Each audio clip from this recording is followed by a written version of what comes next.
हमारी मुख्य सेविका भर्ती की सभी बहनों को एक बार फिर से मेरा नमस्कार।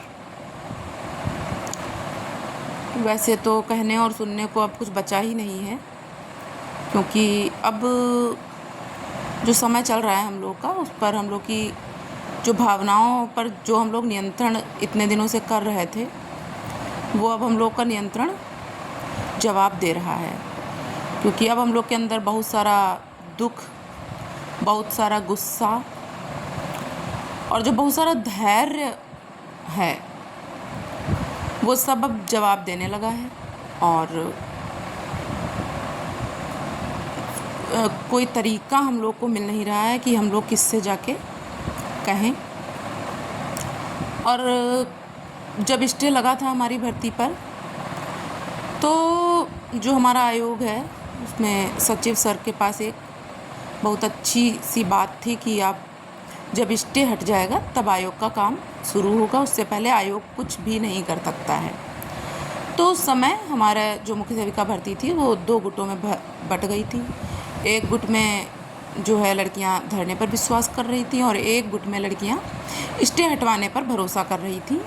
कारण चाहे जो कुछ हुआ, जब स्टे हटा उसके बाद से हम लोग को उम्मीद बहुत ज़्यादा ये बंध गई कि अब बहुत जल्द से जल्द काम होगा, और सचिव सर पे हम लोगों ने आंख बंद करके एकदम भरोसा किया। लेकिन अब आज अगर देखा जाए तो 2 गुटों में बंधने की कोई बात नहीं है, क्योंकि अब कोई स्टे लगा नहीं है कि सचिव सर ये हम लोगों से कहें कि स्टे हट जाए। तब किसी तरह का कोई बहाना नहीं है, कोई बात नहीं है। अब बस चाहिए तो बस हम लोग को रिज़ल्ट चाहिए। जितना समय उन्होंने कहा था उससे ज़्यादा समय हम लोगों ने बहुत ही धैर्य के साथ एक एक क्षण जैसे काटा है, वो सिर्फ हम ही लोग जानते हैं। तो वैसे तो मेरा ये चैनल बहुत छोटा सा है, इसमें कुछ ज़्यादा, क्योंकि मेरा ये कोई ख़ास चैनल है ही नहीं। मैं तैयारी कर रही हूँ अभी, तो टीजीटी की एग्ज़ाम जो है वो आगे बढ़ने की वजह से मैं जूनियर असिस्टेंट का मेरा फॉर्म पड़ा हुआ था। तो अब मेरा धैर्य जब जवाब देने लगा, मैंने सोचा था इसका जब रिज़ल्ट आ जाएगा तभी मैं जूनियर असिस्टेंट की तैयारी करूँगी। उसका रिज़ल्ट देख के मैं फ़ेल हूँ कि पास हूँ। लेकिन अब मैं बुक्स वगैरह मैं कल ले आई हूँ अपना कंप्यूटर और उसकी, चूँकि मैं जूनियर असिस्टेंट का पहले रिटर्न निकाल चुकी हूँ, तो 1 मंथ मेरे लिए काफ़ी है। मेरे कुछ जो सब्जेक्ट है वो एकदम मेरी कमांड में है, तो कोई दिक्कत है नहीं। तो अब मैं उसकी प्रिपरेशन करने लगूँगी। लेकिन एक चूँकि मेरा चैनल है और मैं कभी कभार आप लोगों से चर्चा करती हूँ, चाहे कुछ ही बहनें ही ना सही, लेकिन कुछ ही बहनों से मैं कुछ तो चर्चा करती हूँ। तो मैं उन सभी बहनों से मेरी ये जिम्मेदारी बनती है कि जो हमने ये 26 तारीख को जो हमारी भर्ती का ये बहुत बड़ी संख्या में लड़कियां इकट्ठा होने जा रही हैं, जिसकी बहुत ज़्यादा आवश्यकता भी है, क्योंकि शायद हमारे जो सचिव सर हैं उनको नहीं पता है कि कितनी बड़ी संख्या में लोग कितनी बेसब्री के साथ इंतज़ार कर रहे हैं। उनके सामने बहुत कम लड़कियां जाती हैं, जो भी 4-5, तो उनको लगता है बस इतनी ही लड़कियां परेशान हैं। अब उनको हम लोग को दिखाना पड़ेगा कि कितनी बड़ी संख्या में लड़कियां परेशान हैं। तो सीधी बात यह है कि अब हम सबको 26 तारीख को मंडे को आयोग पर पहुंचना है 10 बजे। ये मेरी भी जिम्मेदारी है कि मैं आप सबसे इस चीज़ की अपील करूं, और स्वयं भी लखनऊ में सब इकट्ठे हों एक साथ और अपनी बहुलता दिखाएं। बहुलता में वो शक्ति है ना कि बड़े से बड़ा काम हो जाता है। हालांकि अब हमारी भर्ती में ये कोई इतना बड़ा काम रह नहीं गया है जितना बड़ा दिखाया जा रहा है, क्योंकि इतने दिनों से हम लोग का मुंह ही बंद किया गया। स्टे लगा है तब भी हम लोग शांत हो गए, फिर आईटीआई का आना है तब भी हम लोग शांत हो गए। अब जब आईटीआई का आ गया है तो उसके साथ बहुत सारे रिज़ल्ट पे, बहुत सारी भर्तियों पे काम चलने लगा।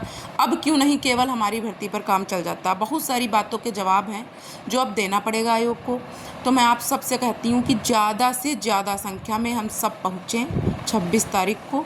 और दूसरी बात ये कि संख्या बल जो है वो ज़्यादा होना चाहिए। लड़कियों में यही एक समस्या आती है। हालांकि उनको सच में सामाजिक दबाव ज़्यादा रहता है, उनको घर से निकलने में दिक्कत होती है, लेकिन फिर भी चूँकि ये हमको चाहिए जॉब, हमको अपने पैरों पर खड़ा होना है, तो हमें ही अपनी संख्या बल बढ़ानी है। और मैं सबसे ये रिक्वेस्ट करती हूँ कि सभी पहुँचें और आयोग पर अपनी जो भी समस्या है वो दिखाएं कि हम सब कितना परेशान हैं। और जो जिस जैसे कमज़ोर से कमज़ोर भी इंसान होता है ना, उसकी बहुलता बहुत काफ़ी होती है, तो बहुलता में बहुत शक्ति होती है। आप इस तरह से समझ सकते हैं, जैसे कोई पंछी क्यों ना हो, वो यदि अगर आप अकेले हैं और वो बैठा है, आप वो तुरंत आपको देख के उड़ जाएगा, लेकिन आप बहुत सारे पंछियों के बीच में अकेले हों तो वो इंसान को नहीं छोड़ते हैं, बहुत से छोटे छोटे जो पंछी होते हैं।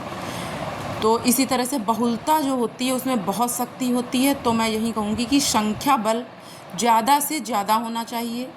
और दूसरा मैं ये भी कहूँगी कि मुझे बहुत उम्मीद है कि हम लोग को शायद इकट्ठा ना होना पड़े, शायद क्या, शायद मतलब इकट्ठा नहीं ही होना पड़ेगा। हमारी बात शायद सचिव सर तक भी पहुंच रही हो, वो चाहेंगे कि यहाँ पर संख्या ना इकट्ठी हो, हम शांति से काम करें। अभी 3 दिन है, काम बहुत कम है और वो दे सकते हैं रिज़ल्ट, तो वो रिज़ल्ट दे दें। और एक मैं कविताएं चूँकि लिखती हूँ, तो एक कविता के साथ मैं अपनी बात को ख़त्म करना चाहूँगी।